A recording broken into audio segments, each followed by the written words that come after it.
Hey, today we're going to talk about the Rankins Dragons. Pass, out it goes to Glide, on it goes to Stuart Veering, to Smith, the late running centre, Smithson gets a good pass back inside to Stuart Veering, backing up, going to signals here, and there's going to be a try on, it's caught Martin coming underneath the place, great work there by Stuart.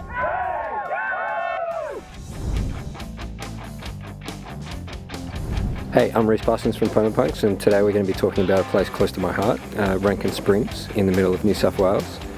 And we're also going to be talking about how merch played a part in the revival of its football club, the Rankins Dragons. And we're going to be going through the story of how the merch holds as a social glue for the town and the club.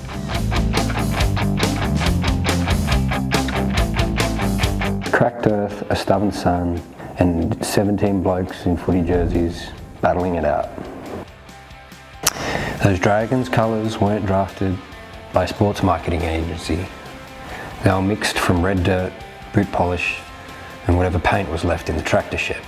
Smell the scorched buffalo grass, the waft of Danker Rub, and Wally's magic concoction, the two-stroke tang from a boundary line mower. Hear the tin whistle ricochet off the silo and the utes revving like an outback orchestra. If you grew up out here, that soundtrack is sewn into your DNA.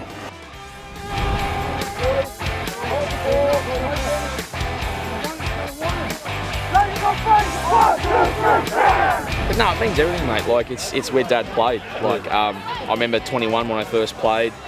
We played a trial on that, and it meant everything, you know, to finally and you know to celebrate with me brother and me dad and that after that 21 season where we won the comp.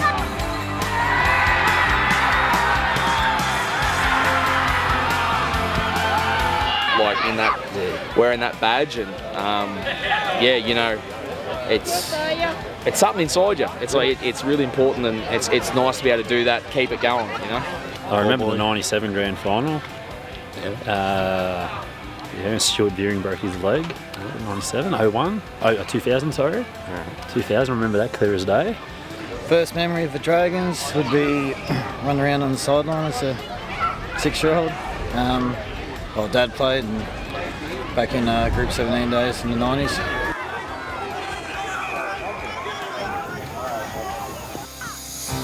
Some towns have cathedrals. Rankins Springs has this football field, and its supporters wear this jacket. Wear it and you're a Dragon. On the field, at the servo, even at your cousin's wedding if you're brave enough. Inside the collar, Mum writes my initials just like she did when I was 6 or 7. Suffragettes marched in white, Black Panthers patrolled in leather. Punks spiked their hair and their shoulders and their boots. We have this jacket and our old school jumpers. Different fabrics, same tribe logic. Cool, so were you around when the club folded in 2007, and what do you remember about that?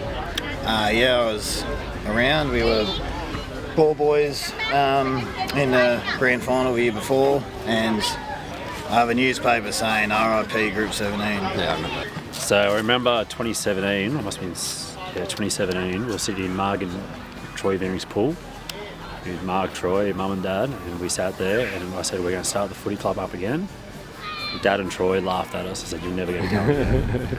So I remember. What do you say to them now?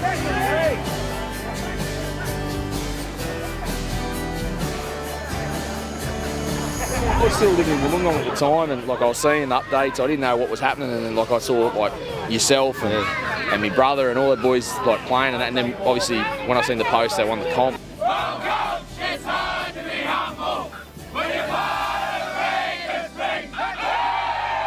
Like obviously I was 100% chuffed for him, and it made me want to cut. Like I came back probably in the middle of the season and just seeing all the boys running around the Springs Direct Ground, and like getting around and just seeing how it just brought everyone together, and like not just our age but like our parents and all that sort of stuff, like boys and all that.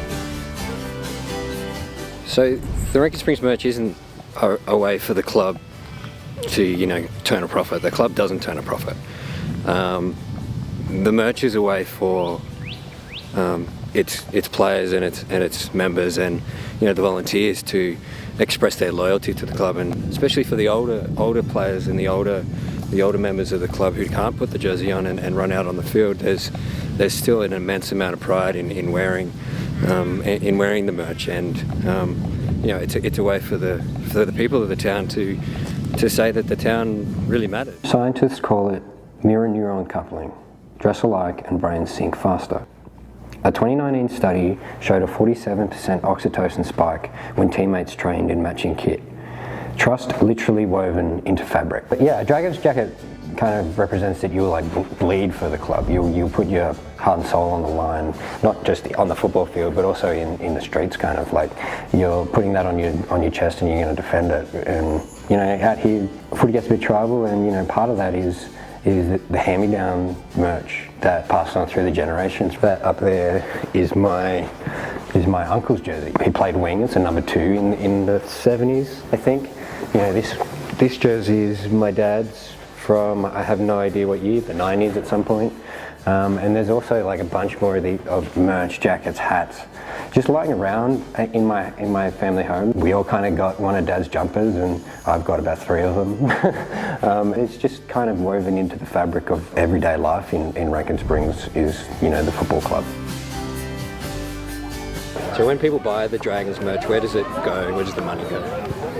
The money goes back to the club, or most of it goes into the merch provider, and the club only makes 10% on top of that to cover any other costs and help with game day operations.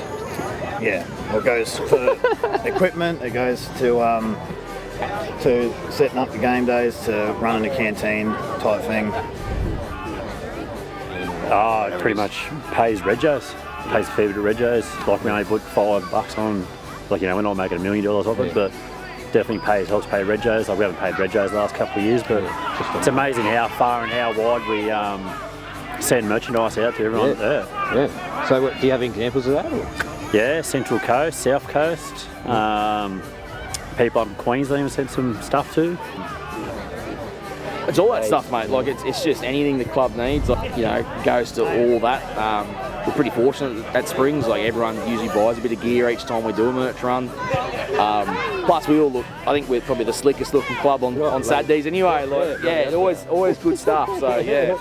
And I wore my Dragon shorts when I was in Vietnam and Cambodia and stuff. Yeah, so. Very good. What did the Vietnamese say about the Dragons? Hey? What did the Vietnamese say about the Dragons? Well, they didn't say much. But, no, it's just comfortable gear, mate. It's just, you wear it everywhere. So the team isn't just part of the town. It kind of is the town in a lot of ways, and the merch is a uniform for the people who still believe in it. The only way the club survives is through hard work of volunteers. There's a lot to be done now in country rugby league. It's only a few volunteers, and we all have to work very hard. The volunteers, mate. It's blokes like the fellas that got the comp going. Parents that still come back, but it's also us, ourselves, our partners especially. I know for the boys, we wouldn't be anywhere without our partners getting us there and having the kids run around and all the gear. One of the things that made me really happy was a couple of months ago I was in Gulgawi General Store getting lunch there, and she goes, you guys have a really good club there. Everyone gets around each other, and she goes, I really wish Gulgawi had this, and that just made me feel a bit of pride. Licensed sports merch is a $35.5 billion machine in 2024, climbing every season. Rankins Springs is playing the same game. Every little piece of merch that you're giving away to people is funding Junior Red Joe. It buys kicking tees, it buys a first aid kit, it buys community infrastructure, and it really transcends the idea of merch when you think about it like that. Sports economists say each community dollar spends $2.60 in local trade. Sell 100 jackets at $40 and Rankins Springs injects $10,000 downstream. Pub meals, mower fuel, physio consults. So if the club disappeared, what would the town lose? The town would lose one of its major social outlets. So it's the only real team sport in town, and it would also lose a lot of people coming into the community because they don't they're either from a community or connected to the community, but they don't have any other reason to come unless it's a special event. Everything. It's I think we all went through that when you lose a footy club and you don't have training on Thursday nights and Saturdays, and then affects the pub, and the pub goes backwards, and your pub's the centre of the town. So just your social connections with everyone.